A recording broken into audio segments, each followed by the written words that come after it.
નમસ્કાર. હા હા હા હા હાલા હાલા હાલરડા વિશેષાંક માટેની આ સંપાદકીય નોંધ વાંચતા આનંદ અનુભવીએ છીએ. સંસ્કૃત, પ્રાકૃત, અપભ્રંશ, મારું ગુર્જર અને મારું વ્રજમાં તથા ગુર્જરમાં ગુજરાતીમાં હાલરડું શિશુ માંગલ્યની એક અણખૂટ અને અનન્ય રસધાર છે.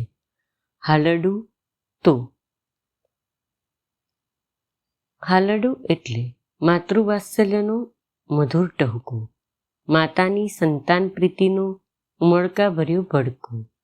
હાલરડામાં ગીત છે, સંગીત છે.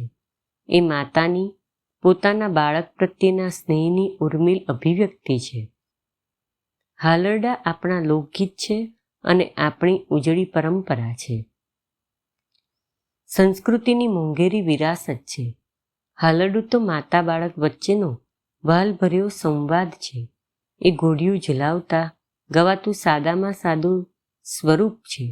તેથી એમાં અર્થનું ઊંડાણ કે કાવ્યતત્વ જરૂરી નથી.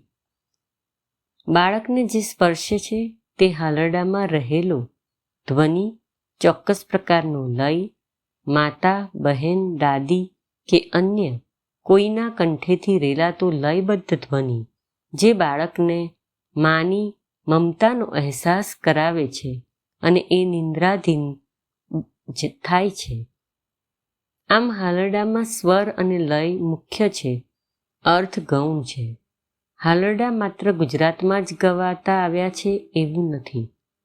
દેશના અન્ય ભાગો અને દુનિયાના દરેક દેશ, દરેક ભાષામાં હાલરડાની પ્રથા જોવા મળે છે. જેમ બધી માતાઓ બાળકને પૈપાન કરાવે છે, તેમ જગતમાં દરેક સ્થળની માતા હાલરડાનું ગાન પણ કરે જ છે.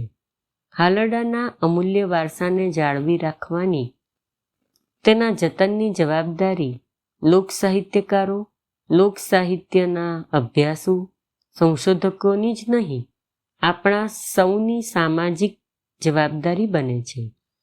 આવી જવાબદારીના ભાગરૂપે બાલમૂર્તિ ઓનલાઈનનો આ હા હા હા હા હા હા હાલા હાલા હાલરડા વિશેષાંક આપના કરકમળમાં મૂકતા આનંદની લાગણી અનુભવીએ છીએ. આ વિશેષાંકમાં હાલરડા વિશે જુદા જુદા લેખક મિત્રોના સુંદર વિચારો અને મંતવ્યો જાણવા મળશે. સાથે સાથે હાલરડાના મનોવૈજ્ઞાનિક મહત્વ વિશે પણ જાણવા મળશે.